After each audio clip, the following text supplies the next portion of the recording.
Então, boa noite a todos novamente, né? Aos presentes e aqueles que vão adentrar nos próximos instantes aí na nossa aula sobre teoria geral da prova. O que não existe nos autos não está no mundo. O que não está nos autos não está no mundo. Ou seja, somente aquilo que eu alegar nos autos e fizer a prova dessas alegações é que será considerado pelo juiz para a sentença. Lembrando que o processo é um conjunto de atos que me levará à sentença, né? E esse conjunto de atos, né? Dentre as fases, nesse conjunto de atos, a fase probatória, né? Qual é o momento da prova? Nós vamos falar disso, né? Mas desde já eu deixo claro que o momento da prova para o autor é na inicial e o momento da prova para o réu é na contestação. Inicial eu já junto todas as provas e na contestação já se junta todas as provas também, né? Então estes são os momentos, não é posterior a isso, não é depois que eu faço isso, salvo evidentemente perícia, prova oral, prova testemunhal, que aí não tem como juntar, mas a prova documental é já na inicial, né? Então olha só, né?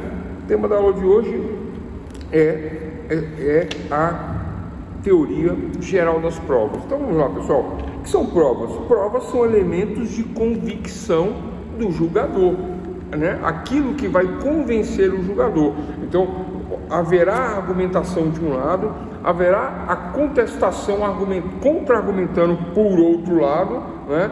Salvo se houver revelia, se não houver contestação, se não houver a impugnação específica, né? A impugnação específica de um fato argumentado. O fato argumentado de um lado e não impugnado do outro lado né, é tido como verdadeiro, na teoria da revelia, que é das aulas passadas.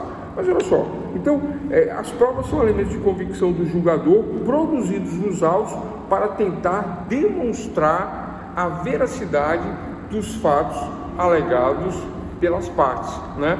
Quem alegar tem que provar, quem argumentar tem que provar. Argumentar e não provar é o mesmo que nada argumentar. Alegar e não provar é o mesmo que nada alegar. E dentro dessa teoria das provas, né, dentro desse conceito dessa teoria das provas, nós temos 4 tipos de prova, né, que são admitidas no direito, além de outras provas, além dessas aqui, que sejam moralmente aceitas no direito, né? Mas a regra básica é que nós temos a prova número 1, documental, número 2, prova oral, né? Testemunhal, número 3, pericial e número 4, inspeção judicial. Então, nós vamos falar das 4, né? E existem as provas ilícitas que não são aceitas no processo, né? Como por exemplo, a prova, a gravação telefônica, né? Eu converso com a pessoa, gravo a ligação, ligo para fulano, gravo a ligação e digo que esta gravação, né, junto no processo dessa gravação, e tento utilizar como meio de prova contra a pessoa. Eu digo, ó, fulano é isso, fulano é aquilo, faz isso, tal, e junto uma gravação. Agora, por que essa prova não é válida? Alguém sabe dizer? E aí, pessoal? Por que a gravação não é válida? Boa noite, Mário. Por que essa gravação não é válida? Vamos lá. Existem gravações que são válidas, né? Mas eu ligo para a pessoa e tento, né, prova ilícita, e tento utilizar isso como contra ela, né? Como se fosse uma prova.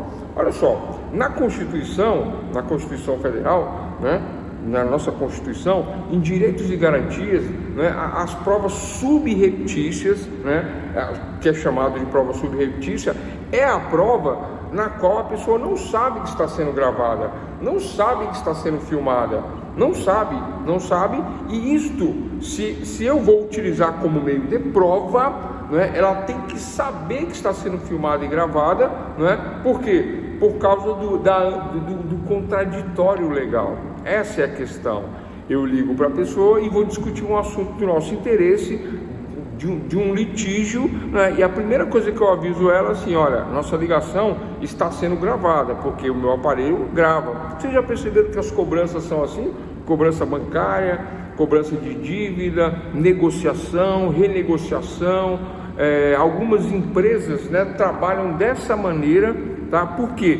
Porque aí, com a gravação, né, com o aviso da gravação, né, impede, por exemplo, né, eu sei que eu estou sendo gravado, impede, por exemplo, de que a pessoa se exceda, de que a pessoa utilize argumentos ou de palavras de baixo calão, e a pessoa pode contraditar, não é negar os fatos, mas pode contra-argumentar os argumentos de quem está ligando, cobrando, etc. Então, essa é a prova admitida constitucionalmente, por causa da Constituição, que dá o direito à ampla defesa e do contraditório. Então, se eu sei que eu estou sendo gravado, ok. Professor, eu preciso dizer que eu aceito a gravação? Não. A pessoa te avisa, e se vocês continuam conversando, a aceitação é tácita, não precisa ser expressa, não precisa ser escrito, e eu não preciso confirmar, né? Se eu continuo na conversa, aceitou, né? Aceitação tácita. Então, o primeiro tipo de prova, pessoal, né? Além do conceito que eu já falei, né, e do objeto, do objetivo e os tipos de prova, o primeiro tipo de prova, eu já estou partindo logo para a prova ilícita. Essas provas ilícitas, elas não são admitidas no processo, nem penal, civil, trabalhista, nenhum tipo de processo, né? A prova ilícita. A prova só será admitida se houver essa possibilidade do contraditório, ou seja, a pessoa avisada, no caso de gravações telefônicas, né? Ou se houver, no caso do criminal, há uma investigação criminal de algo realmente relevante, tá? Realmente relevante. A análise da prova será feita pelo juiz do ponto de vista da relevância e da pertinência, tá? O juiz não vai autorizar uma gravação do Zezinho da esquina que vende droga. O juiz não vai autorizar, né? Porque isso é o que mais tem, e a justiça não vai perder tempo com isso, nem a polícia vai perder. Mas grandes operações envolvendo grupos, né? Grupos que praticam atos criminosos, no caso de formação de quadrilha, facções criminosas, ou um bairro, né? Tem algo ali né? Que perturba a sociedade de uma maneira geral, né? Então, na dúvida, né?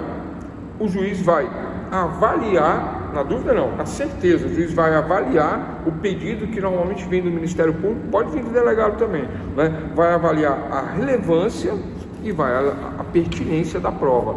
Com a avaliação da relevância e da pertinência, né, que é o objeto da prova, o objetivo da prova, avaliando a relevância e a pertinência, é relevante? É pertinente? Né?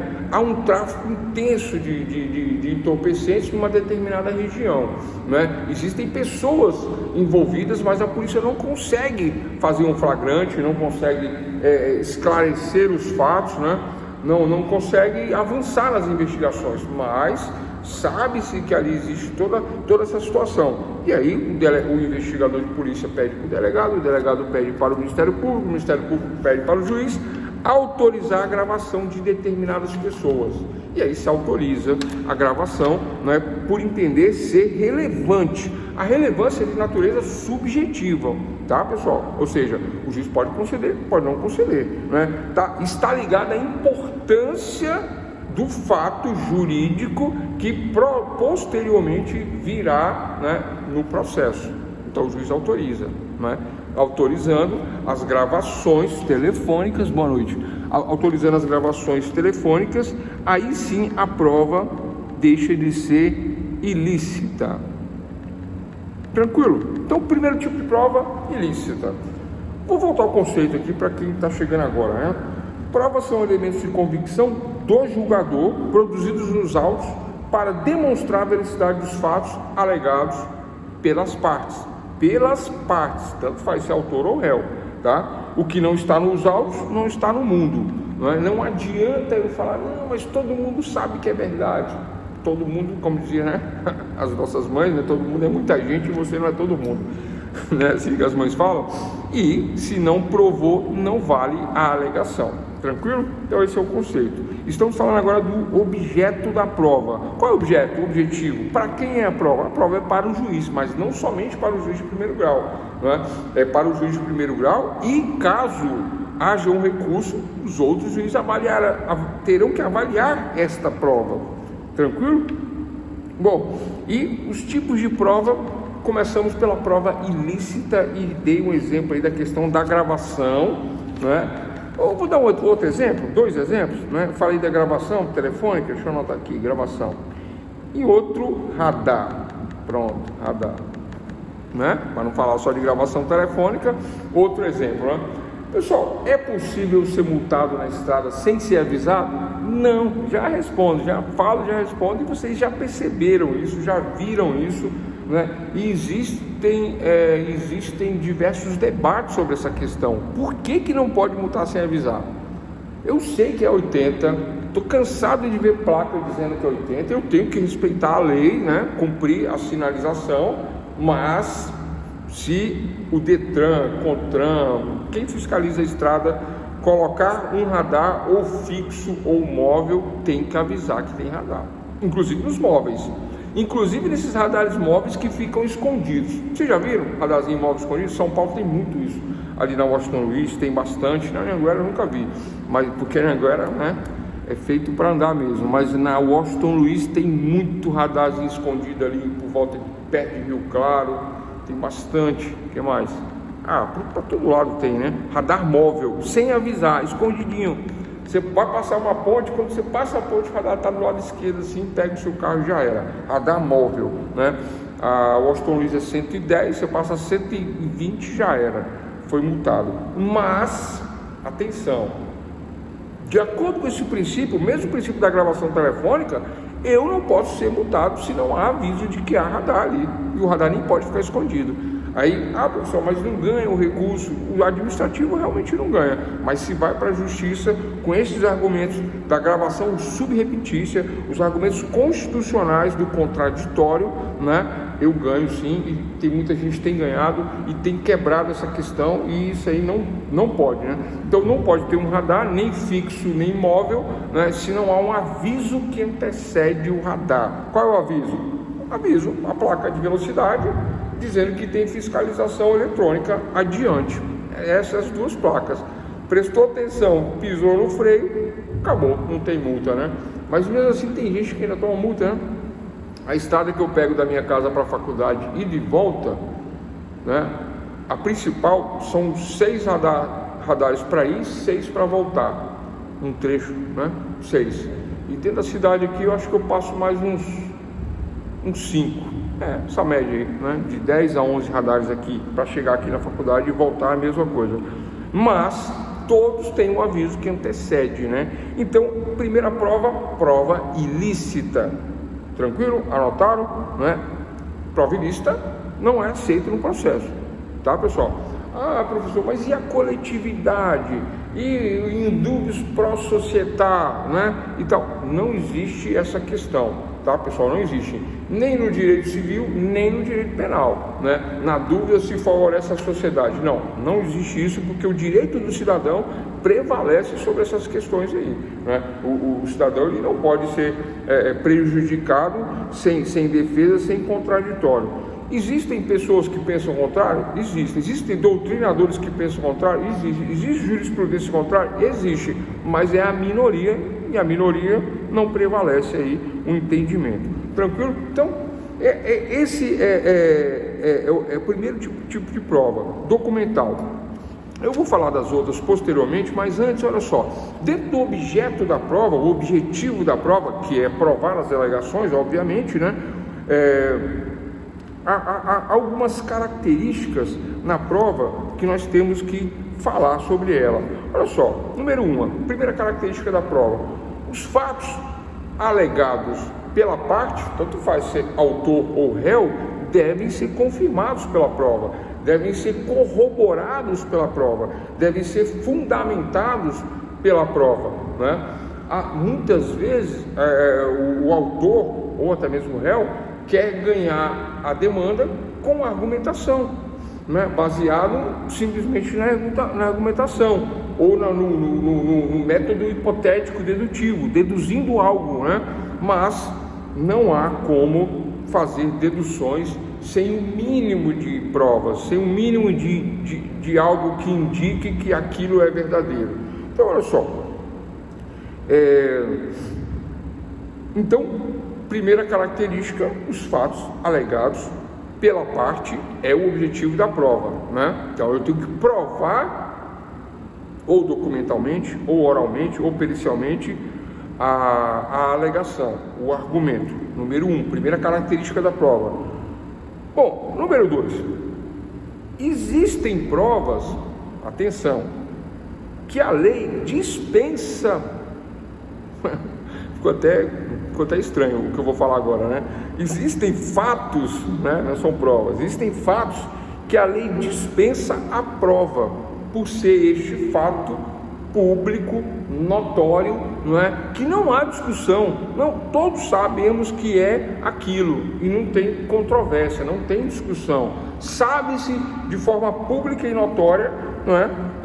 Que o fato jurídico alegado é verdadeiro, não tem como fazer prova em contrário. Fato público e notório, não está me vindo nenhum exemplo aqui no momento, mas o fato público e notório, ele dispensa a prova.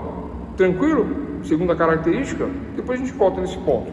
Terceiro, o que é afirmado por um lado e confessado pelo outro lado, faz prova nos autos, ok? Eu faço a argumentação, ainda que eu não prove, mas o outro lado vem e confirma, né? O outro lado vem e confirma. Uma relação de união estável, de reconhecimento de união estável. Eu entro querendo o reconhecimento da união estável e a dissolução da união estável. Professor, mas existe isso? Existe, óbvio que existe, né? O reconhecimento e a dissolução de união estável. Nós nos conhecemos, nós nos juntamos. Aquela história do namorado, marido, né? Então, e aí tá morando junto 1 ano, 2 anos, 3 anos, não deu certa relação. Mas houve a aquisição de bens durante o relacionamento de 2, 3 anos. Para a dissolução do relacionamento, que sequer foi reconhecido anteriormente, eu tenho que fazer a ação de reconhecimento da união e a dissolução, que culminará na sentença no formal de partilha de bens, né?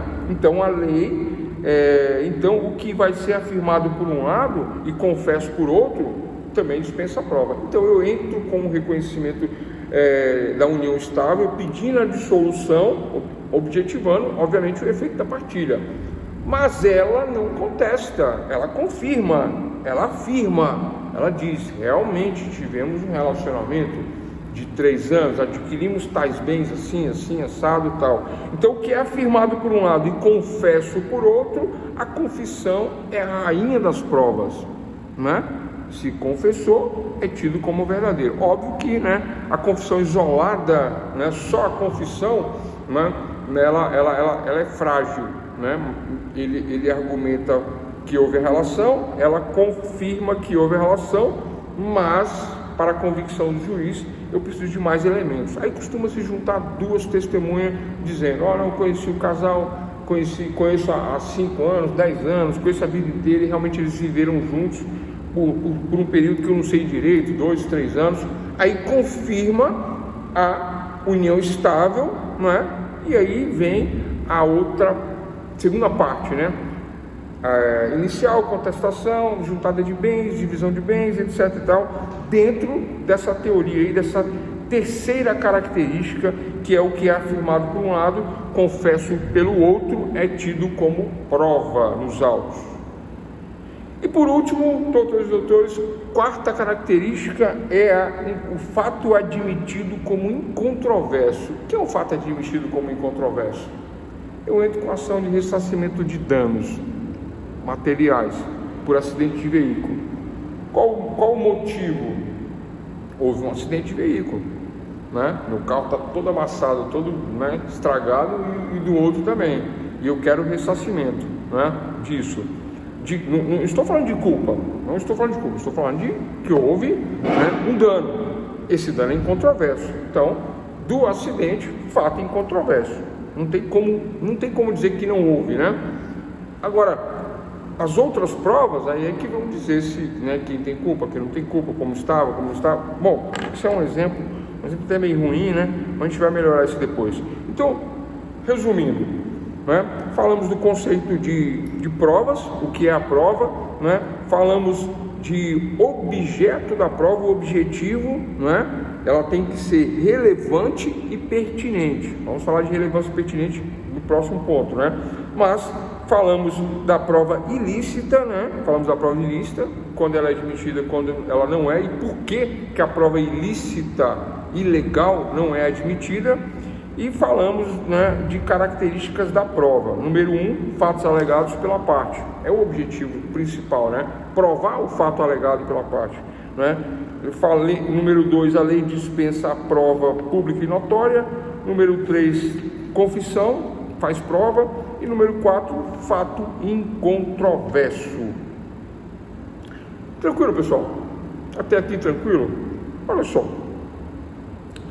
só, eu fiz algumas anotações aqui, né? Quando eu ofereço a prova, né? Logo na inicial, o juiz ele não costuma não recusar a prova, né?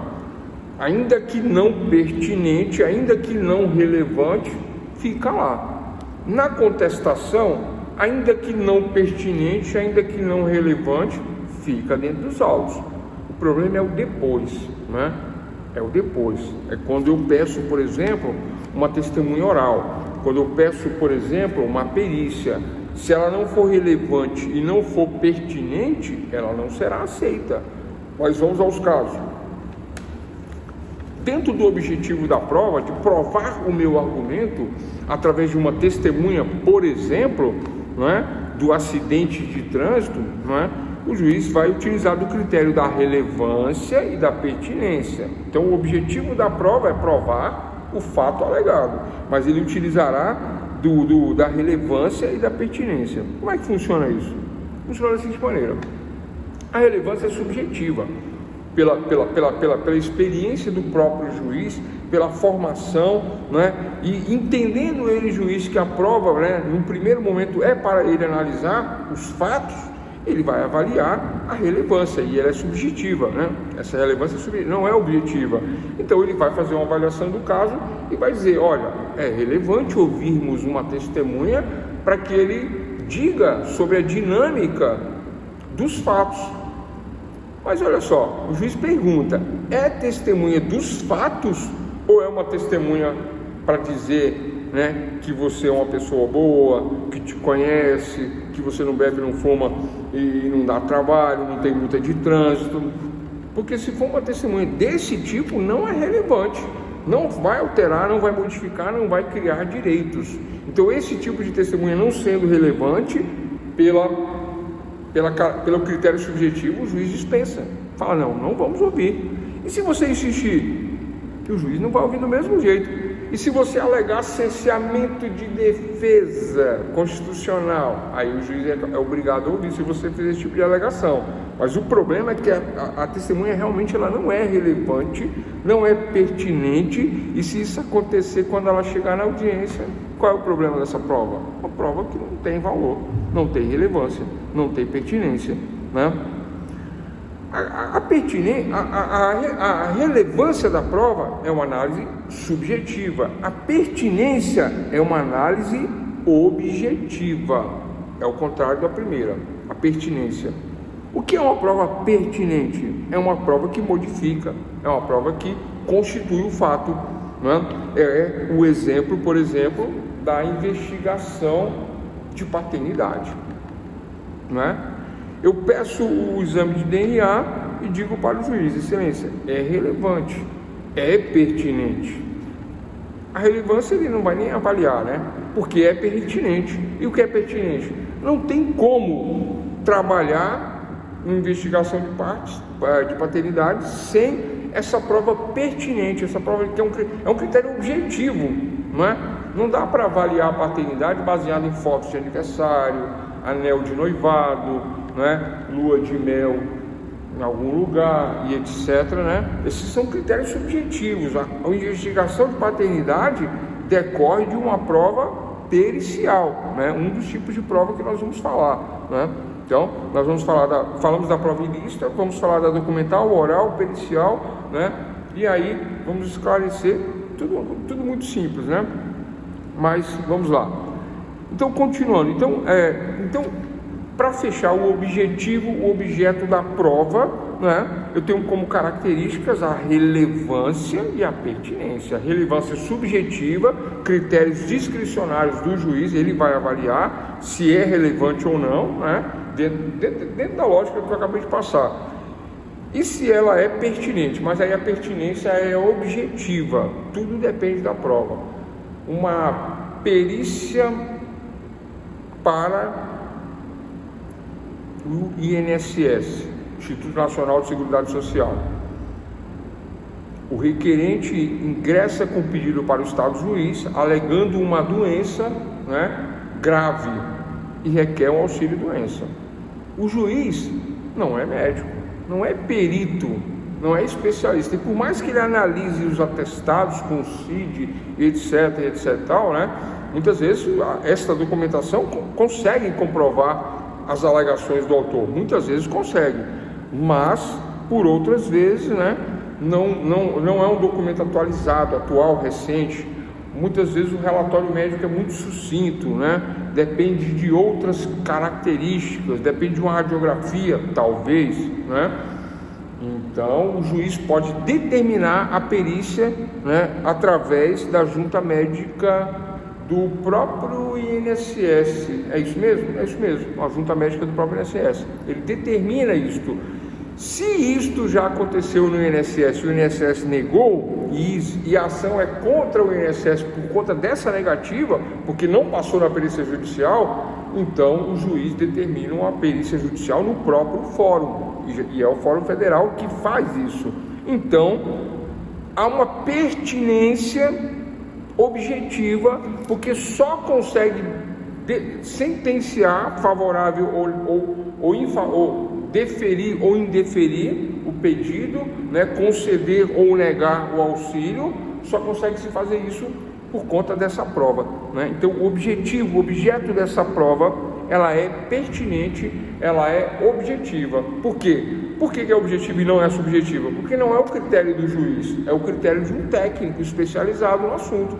O juiz pode dar o parecer? Não, né? Não. Ele poderia, se tivesse elementos nos autos que autorizassem isso, como atestados, relatórios, radiografias, ou a própria perícia médica já vindo já para os autos. Lembrando, né, eu vou falar isso de documento privado e documento público, mas eu já vou adiantar aqui, né?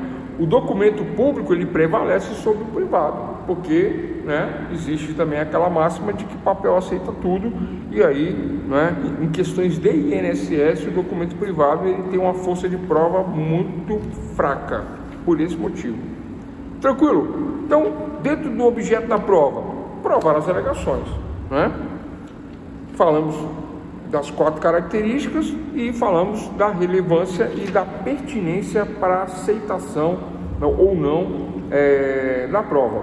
Para fechar o objeto da prova, olha só, eu faço um pedido de uma perícia, ou faço o pedido de uma oitiva de testemunhas e o juiz nega, e eu alego cesseamento de defesa. Por que eu alego cesseamento de defesa? Eu falo, olha, licença, né? Parece que não é pertinente, parece que não é relevante, mas a testemunha, né, é chave para resolver a questão criminal, civil, tributário, trabalhista, né? Mas o juiz não aceita, por algum motivo. É uma hipótese, né? E aí eu alego cesseamento de defesa. Por que eu alego cesseamento de defesa? Porque essa testemunha não ouvida, isso vai ter efeito no recurso. Eu perco, eu recorro. Aí eu digo lá na frente, olha, o juiz lá não ouviu minha testemunha.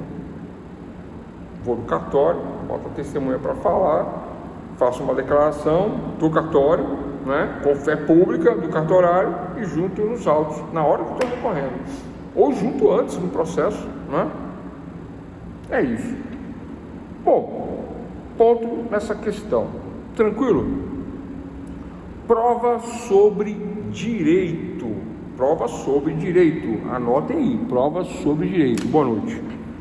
Boa noite, boa noite. Prova sobre direito. Guilherme, Marisa. Prova sobre direito. Luiz. O que é a prova sobre direito? Olha só, eu tenho que fazer uma prova sobre direito. O que é essa história de sobre direito, né? É sobre a legislação, né? Porque a legislação, ela principalmente a legislação municipal, né? Quantos municípios nós temos no estado de São Paulo? Se não me engano, são cerca de 500 e poucos municípios, quase 600, só em São Paulo, né? Só em São Paulo. Aí se for juntar todo o Brasil, né? Quantos municípios nós temos? Acho que em torno de 5.000 ou mais, não sei. Existem legislações em cada município, a legislação municipal daquele município. Existe uma legislação municipal para aquele município. Tranquilo? Direito daquele município. Tranquilo aí, pessoal? Quer que eu dê um exemplo? Não, tem vários, né? É que o Distrito Federal é uma exceção a essa regra, porque o Distrito Federal não tem divisões aqui municipais, né? As divisões aqui são por regiões administrativas. Aqui não tem nem bairro, né? O Distrito Federal não tem bairro e não tem municípios. O Distrito Federal tem só regiões administrativas. Então nós temos o centro do poder, que é Brasília, né? Que uns falam que é um avião, outros falam que é uma libélula, outros falam que é uma nave, outros falam, né, que é uma asa delta, mas me parece que, segundo o próprio Niemeyer, tem anotações dizendo que seria uma espécie de uma borboleta, né? Brasília, que aí vai de encontro com a teoria do avião, que seria a melhor teoria, já que nós temos o plano piloto, asa sul, asa norte, eixo principal, os eixos pequenos, os eixos maiores, aqui em Brasília, né? E ao redor deste avião, aí antes tinha, né, cidades satélites. Não existe mais isso. Essa legislação das cidades satélites foi derrogada por uma nova legislação que extingue o termo cidade satélite e cria o termo região administrativa do Distrito Federal. Aí eu tenho Brasília, Guará, Núcleo Bandeirante, Taguatinga, Ceilândia, Samambaia, Riacho Fundo, Planaltina, onde nós estamos, né? E etc. São as regiões administrativas. Por que eu estou falando isso, pessoal? Parece algo aleatório. Não é isso. Porque numa discussão federal na justiça entre o município, por exemplo, e a União, ou vice-versa, a União e o município, ou discussões que envolvem o município no âmbito federal, o juiz não conhece toda a legislação, o juiz federal. De que juiz eu estou falando? Do juiz local? Não, o juiz local ele conhece a legislação local. O juiz de Planaltina, aqui não tem justiça federal, tem em Brasília. O juiz de Brasília, ele conhece, né, esta nomenclatura que eu estou dizendo aqui, nomenclatura, né, dessas divisões federais. Mas, quando vai para o outro grau, aí este não tem a obrigação de julgar, porque esse aí julga todo o país. Então, por exemplo, uma legislação do município lá, né, lá do Nordeste, lá do Acre, do Pará, de qualquer lugar, na verdade, né, qualquer lugar que não seja de Brasília, ele não tem a obrigação de conhecer. Tem obrigação de conhecer? Então, vamos lá, pessoal. A prova sobre o direito alegado, por exemplo, em Justiça Federal, deverá trazer cópias autenticadas da lei, dessa lei, da vigência dessa lei, que é discutida agora em recurso federal. É isso, prova sobre direito número 1, né? É um pouquinho, eu vou voltar nesse ponto daqui a pouco, vou passar, aí vocês vão compreender melhor. Número 2, direito estrangeiro. Pronto, uma demanda, existe bastante essa questão, né? Envolvendo guarda de filhos, envolvendo alimentos. E é complicado, viu? Né? É complicado. O casal se relacionou aqui no Brasil, viveu aqui no Brasil, tiveram filhos aqui no Brasil, separa-se o casal, aí ele muda para o exterior. Ele pode levar a criança? Não. Mas como que vai ser feito esta questão? Direito brasileiro. Até aí todo mundo sabe, está tranquilo. O problema é o casal que viveu lá em outro país, qualquer país, né? O casal vive na Espanha. tiveram filhos, se relacionaram lá, fizeram uma vida lá, separa-se. Com a separação, ela vem embora e traz os filhos. Pode? Não. Sem autorização dele, não. Mas ela traz, sem autorização dele. Aí ele entra com busca e apreensão de menor, entra com os sequestro de menor, o que mais? E pede a guarda e ganha a guarda. Mas para isso, o direito estrangeiro, né? O direito estrangeiro deverá ser provado mediante juntada de documentação, que é a legislação, né? Juramentada, com tradução juramentada. O que é tradução juramentada? Um especialista em tradução, né, que também é especialista em direito, fará a tradução da lei do país. Eu falei Espanha, né? Podia ter falado outro país, né? França. Fará a tradução do francês, né, para o português, para o vernáculo português, né, português brasileiro. Este tradutor tem que ser um tradutor juramentado para fazer a contestação e o pedido também lá do autor. Autor, né, faz em francês e faz com tradução juramentada e junta as leis do país. Todas com tradução juramentada. Contestação, a mesma coisa. Tranquilo, pessoal? Então, prova sobre direito. Primeiro, a questão que eu expliquei dos municípios e entes públicos. Número 2, direito estrangeiro. Tranquilo isso? Direito estrangeiro. Deixa eu dar uma olhadinha aqui no chat aqui, para ver se eu esqueci alguém por causa da presença. Não, tudo ok, anotei. Tranquilo, né? Porque vocês lembram que, né, a ausência em uma das aulas é menos um, né, no final da avaliação, infelizmente. Então vamos lá para a questão. Então olha só, então dentro disso, dessa prova sobre direito, né, o direito que eu me refiro é a legislação de um país, de um município, de outro país. Então falamos de dois momentos, né, essas questões municipais, entes públicos, né, esse segundo momento agora o direito estrangeiro. Terceiro momento, atenção, direito consuetudinário. O que é o direito consuetudinário?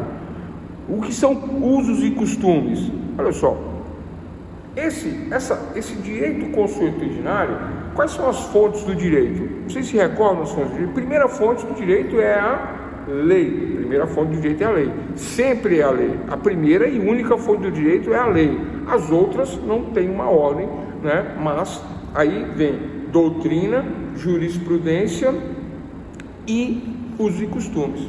Usual e costumeiro. O que é usual e costumeiro em determinado lugar, que não está na lei, que não está na doutrina, não está na jurisprudência, mas neste local do nosso Brasil imenso é usual e costumeiro. O que é usual e costumeiro? Vamos falar de passagem de servidão, né?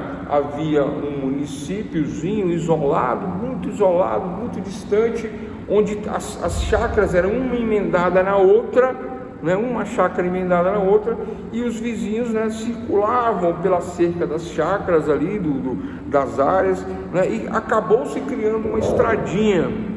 Só que um desavisado comprou uma dessas chácaras e resolveu fechar a estrada. Pode fechar a estrada? Pode. Ele fala, a chácara é minha, vou fechar. Fica passando aqui dentro da minha chácara? Não quero saber disso não. E aí, pessoal, como é que faz?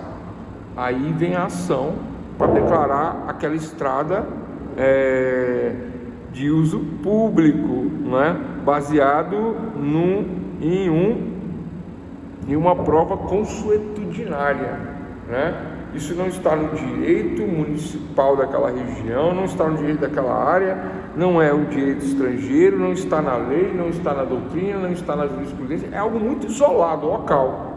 Tem que fazer a prova. Como é que faz essa prova? Oral.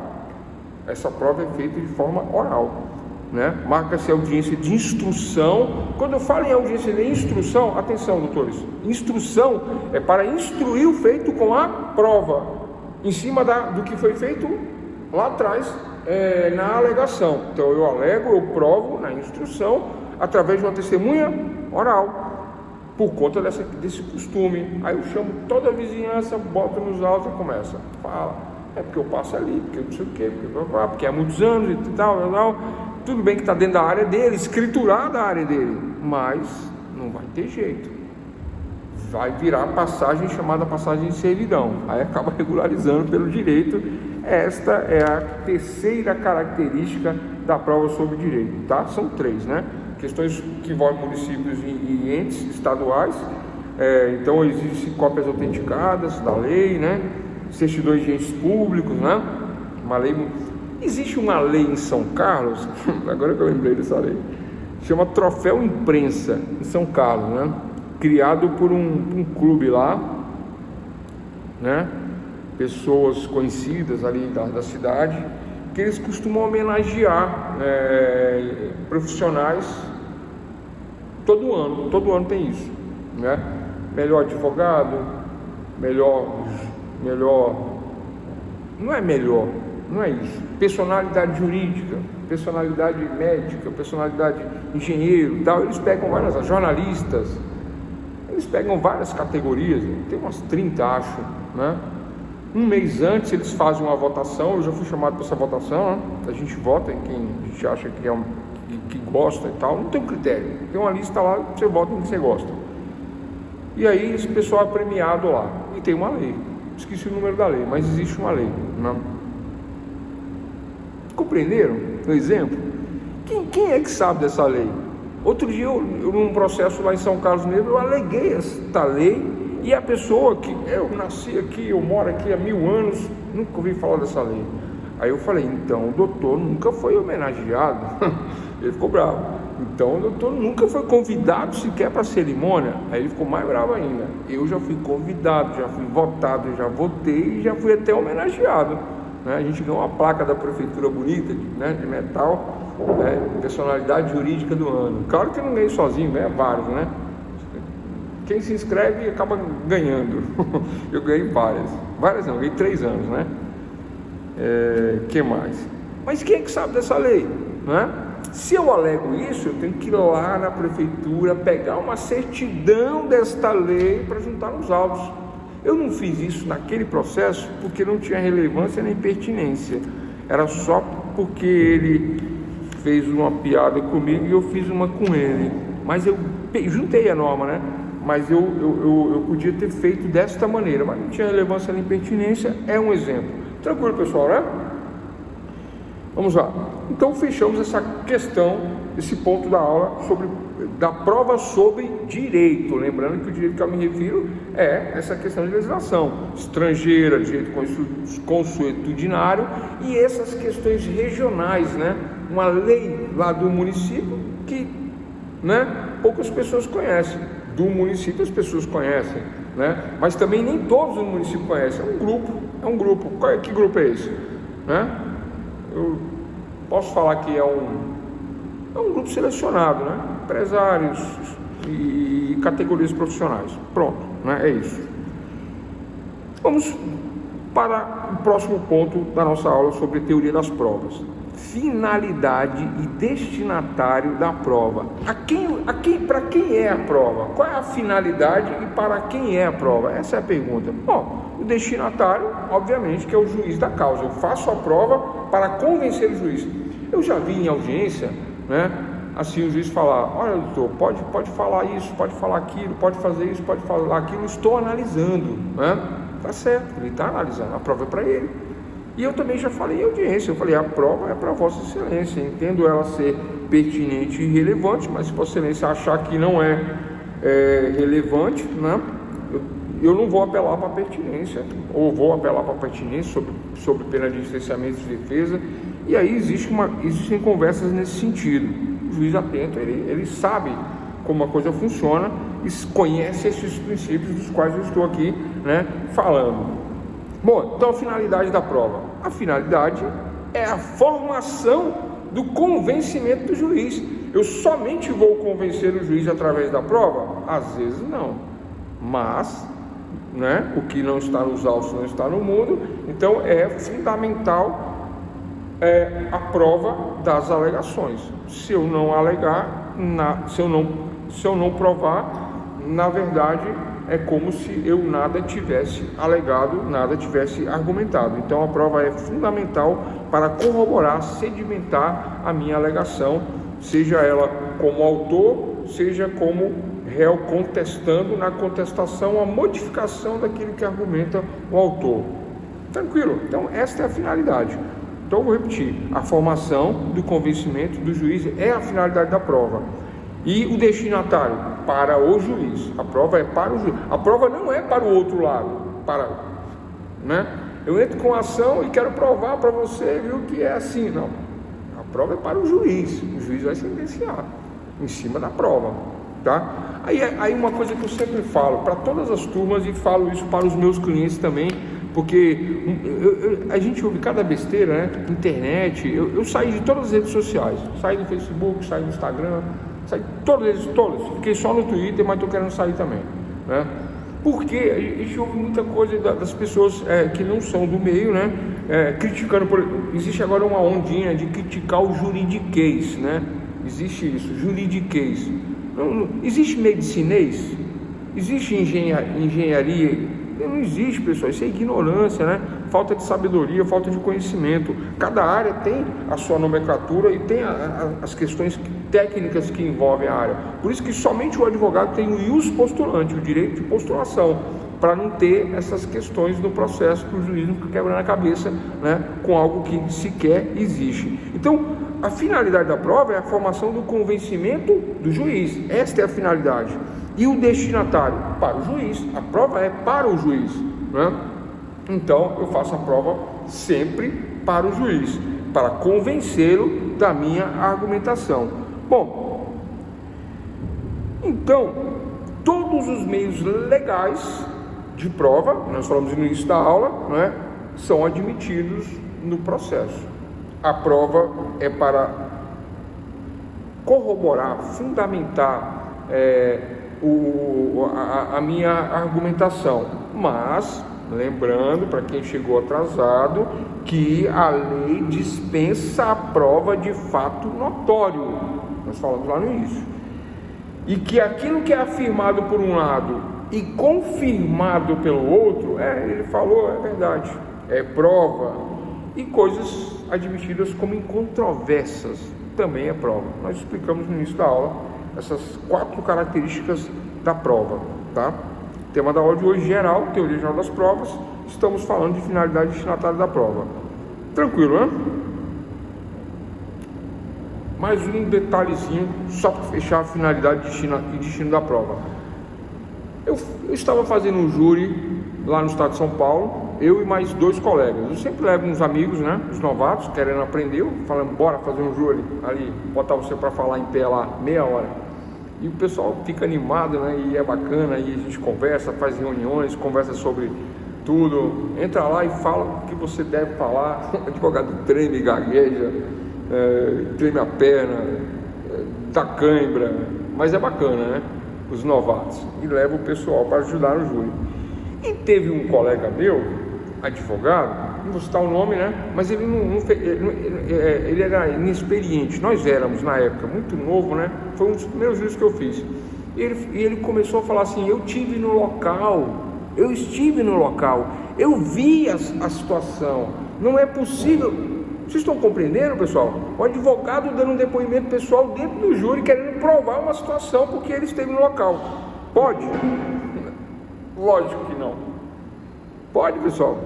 Lógico que não. Ele não é testemunha, ele não é depoente, ele não é réu, ele não é autor nem réu. Por isso que eu falo sempre, né? É dessa matéria, do primeiro TGP1, lá do primeiro módulo, né? Sobre as partes. As partes no processo é juiz, autor e réu. Advogado não é parte, não é testemunha. Advogado é um técnico dentro do processo. Ele não pode dar depoimento pessoal, interrogatório. Não, ele começou a falar. Quando ele começou a falar, o promotor pediu para parar. O juiz pediu para parar.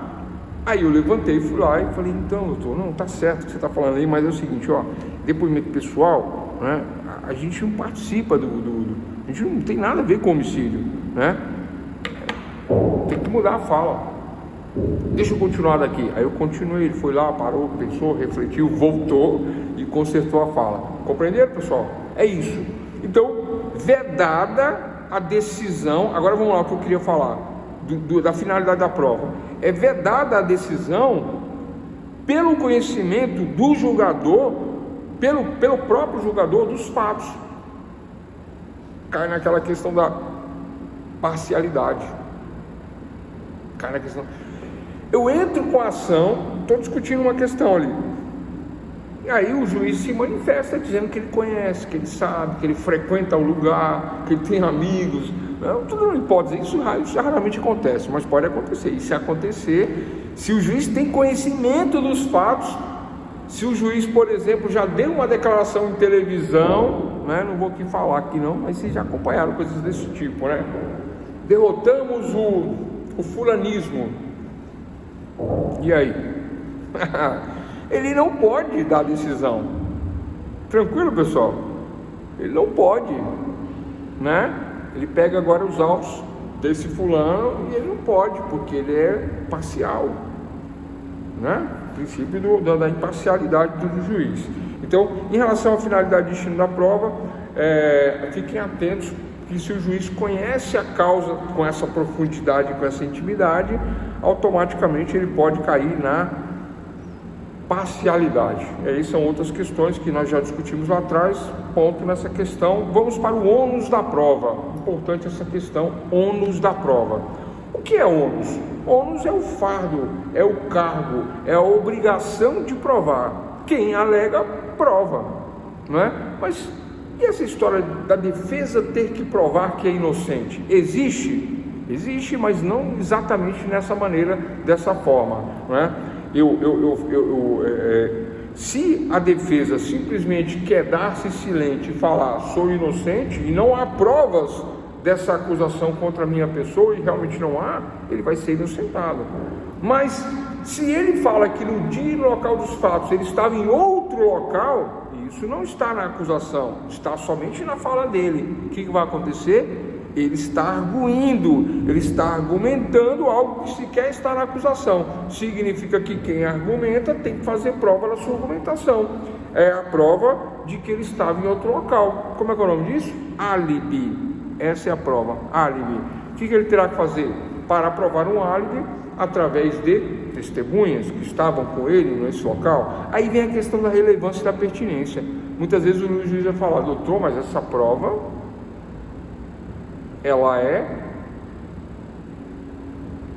não é relevante. Como é que eu vou aceitar aqui uma testemunha para dizer que estava com você tomando vinho em tal lugar e você não estava no local do crime? Todos aqui, várias pessoas viram você, não, essa prova não vou aceitar não.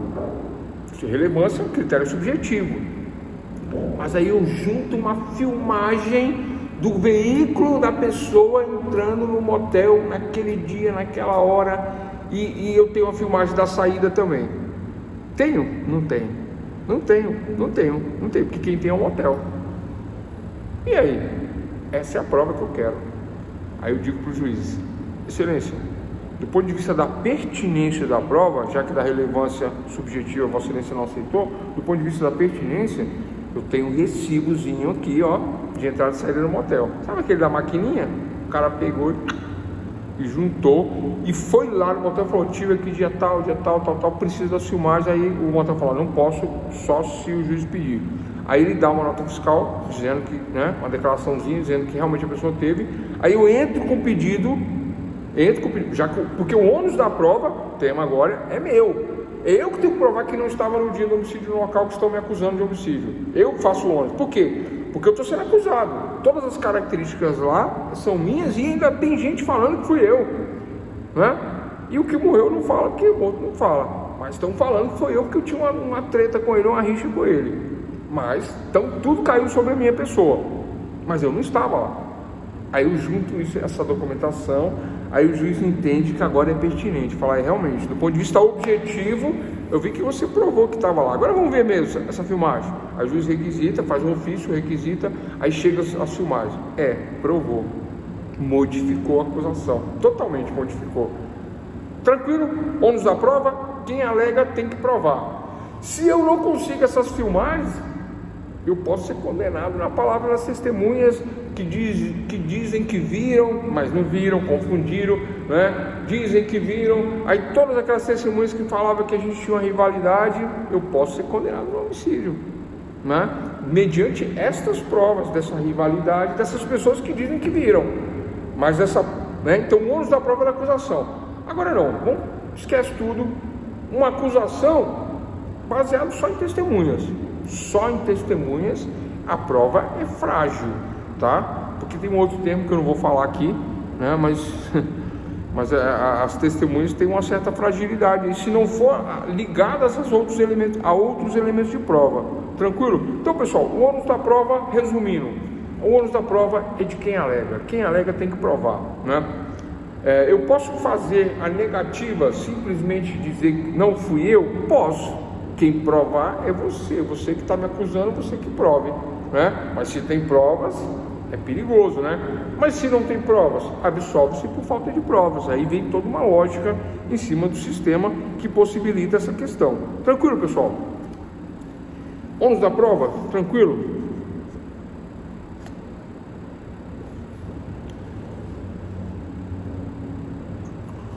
A questão do direito indisponível dentro do ônus da prova. Eu sou herdeiro, né, de determinados bens, tranquilo? E eu não tenho provas disso, né? Mas eu tenho prova que eu sou filho. Isso é fácil provar. É um direito indisponível, tá? Eu não tenho escritura do imóvel, mas existe o imóvel, né? Então vai-se posteriormente, né, buscar a escrituração, a documentação, etc. Tal. Isso não prejudica o meu direito, né?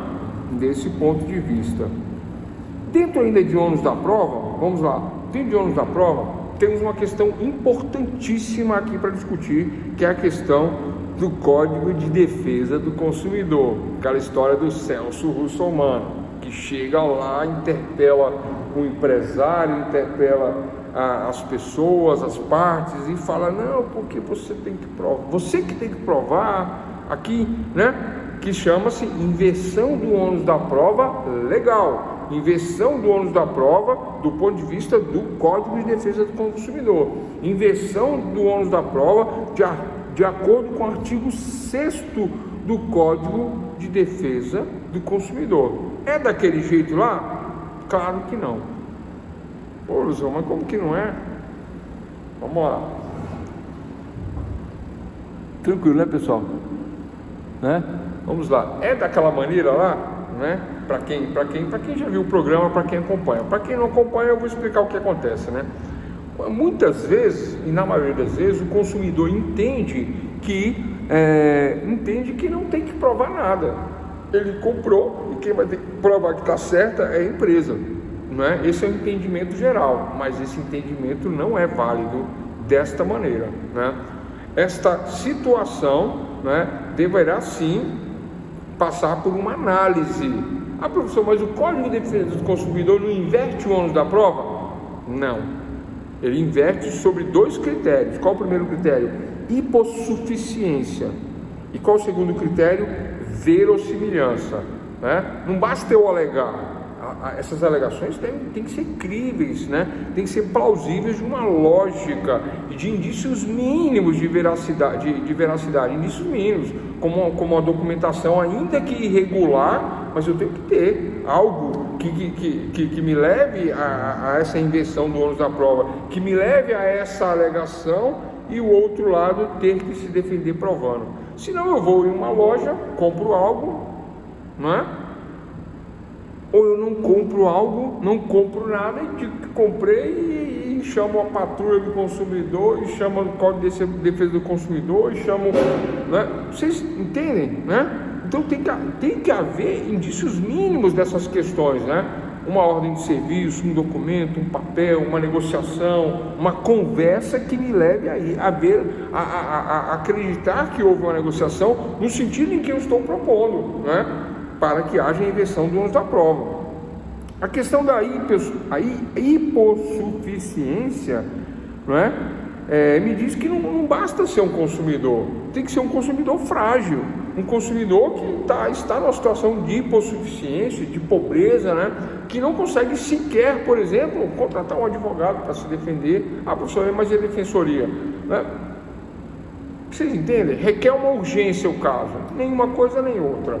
Né? Eu vou simplesmente, eu faço uma ligação no PROCON ou vou no PROCON. O PROCON funciona como uma delegacia, então eles fazem uma notificação administrativa, eles fazem um relatório de tudo, né, para o hipossuficiente, e aí em cima dessa documentação, né, aí cria-se ou não a verdade, verifica-se ou não a verdade. Que verdade é essa? Fatos que indicam que é verdade, que houve uma negociação, a verossimilhança, né, para o juízo de probabilidade da alegação deduzido. É provável que isso realmente aconteceu. E o outro lado? Aí o outro lado fala, não é bem assim não, eu te dei o objeto funcionando, perfeito. Durante o uso, você fez mau uso e você estragou o equipamento. Quem que tem que provar isso? Quem está alegando, né? É isso, quem está alegando, que é a empresa.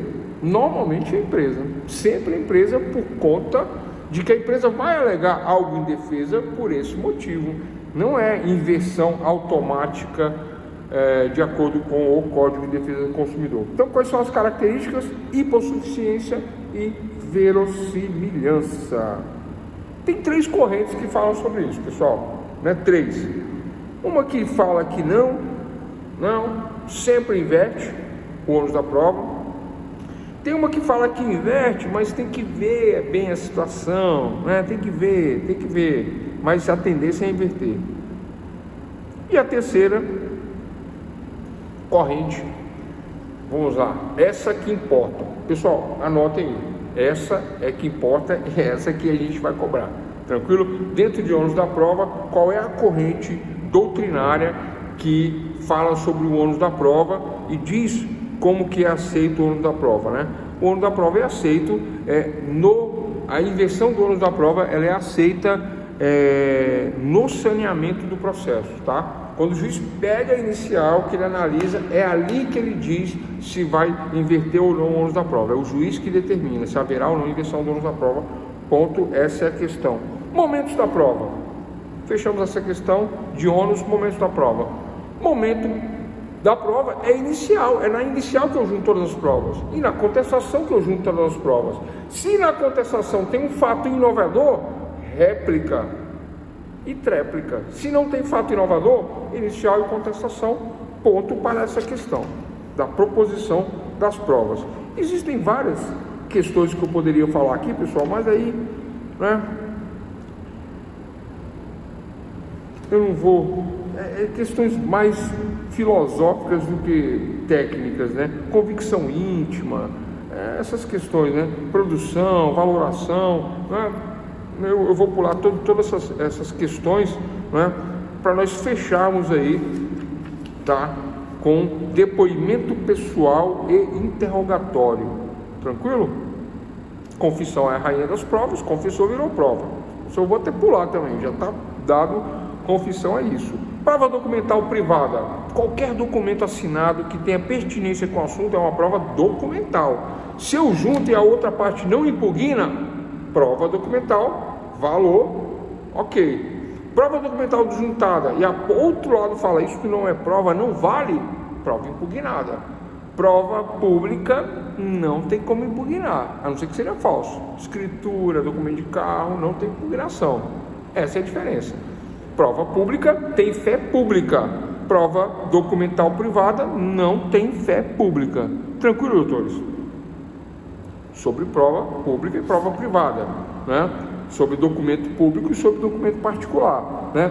O documento particular é emitido sem a participação do oficial público. Já o documento público tem fé pública e na sua formação tem a participação pública do oficial. E agora vamos lá, para fechar, depoimento pessoal. Depoimento pessoal é a prova requerida pela parte adversa, visando a confissão. Pessoal, é muito comum os advogados errarem isso, tá? Os advogados, a maioria não sabem. É chato falar isso aqui, mas é verdade. O advogado fica impregnado pelo cliente, que também não sabe. Não, doutor, na hora de falar eu vou falar, na hora de falar eu vou falar, na hora de falar eu vou falar. Quando chegar na audiência, deixa comigo, o cliente. E aí o advogado não sabe, não tem audiência civil para ele falar, não tem, né? O autor não fala. Ele fala através do advogado, por escrito, não tem uma audiência para falar. Aí quando se marca uma audiência para ouvir o autor ou o réu, na verdade o juiz quer a confissão, né? Então se demonstra que haverá uma confissão do réu, e aí se marca uma audiência de depoimento pessoal, civil. Estou falando de civil, direito civil, esquece as outras áreas, direito civil por enquanto. Tranquilo? Já no interrogatório não é do autor ou do réu. O interrogatório é das testemunhas. O juiz interroga as testemunhas, que são meios de prova, né? Exceto, né, as questões que tiram as testemunhas, né, que invalidam, que é a contradita, né? Mas o interrogatório de testemunhas, o depoimento pessoal, aquele que a gente fala, não, que eu vou falar, ele não vai falar. Ele só irá falar, o réu, que também não é autor, só irá falar se for para extrair uma confissão, mas isso ele tem que se manifestar, dizendo que irá confessar, o que ele pode fazer por escrito também.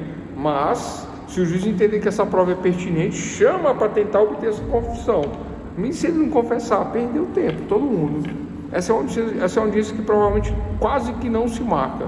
É difícil as hipóteses de depoimento pessoal das partes. É difícil isso, né? Muito difícil, quase não se marca.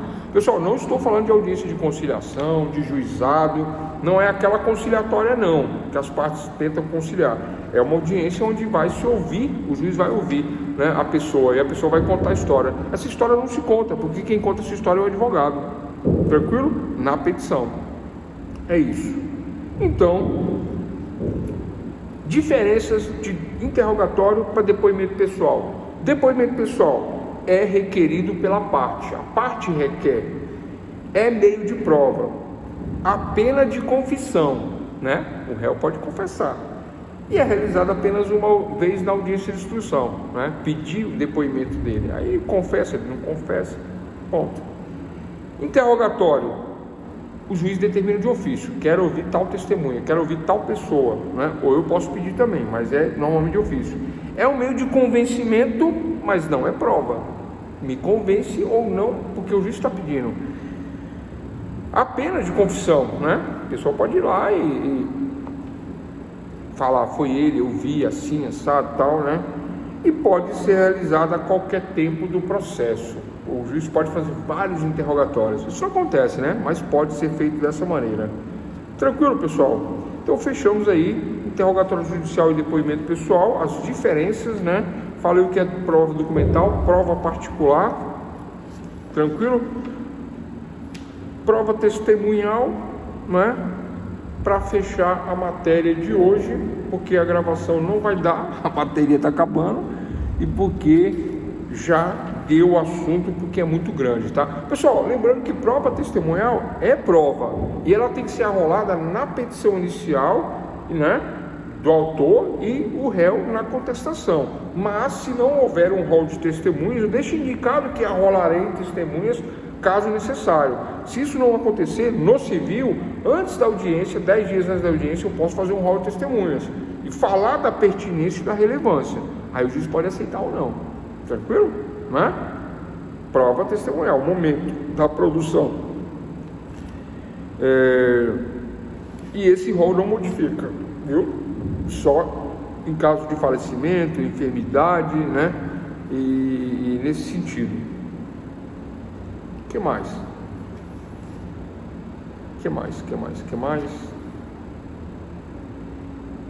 Falamos da prova particular e da prova pública, as diferenças, né?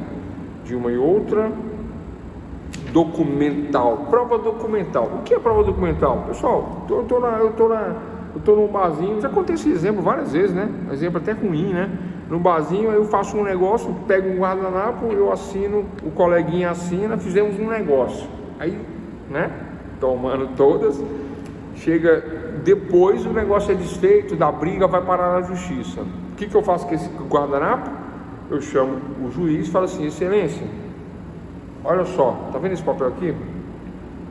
Eu assinei e ele assinou. Aí o juiz pega e fala: não, você assinou? Essa assinatura é sua? É. Essa aqui é sua? É. Então, tá feita a prova. Tranquilo? Compreenderam? Então, essa prova vale.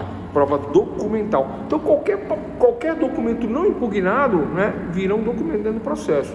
Ainda que seja uma xerox, uma cópia não autenticada, não há essa questão, né? Porque quem tem que impugnar é o outro lado. O outro lado fala: isso não vale, isso é uma cópia, né? Aí eu tenho que juntar a verdadeira ou não. Tranquilo? Esta é a questão, esses são os momentos. Prova pericial é uma prova, né, dentro daqueles requisitos lá, objetiva. Tem questões que só se resolvem com a perícia: investigação de paternidade, doenças, né, dentro do INSS, prova pericial. Lembrando que a prova não é feita em qualquer lugar. Eu posso juntar uma particular? Pode, mas o juiz tem um perito de confiança do juízo, que é uma pessoa cadastrada no fórum, né, que é de confiança do juiz, que não vai dar problema. Se chama perito, né? Aí fechamos, portanto, teoria geral das provas e ponto final.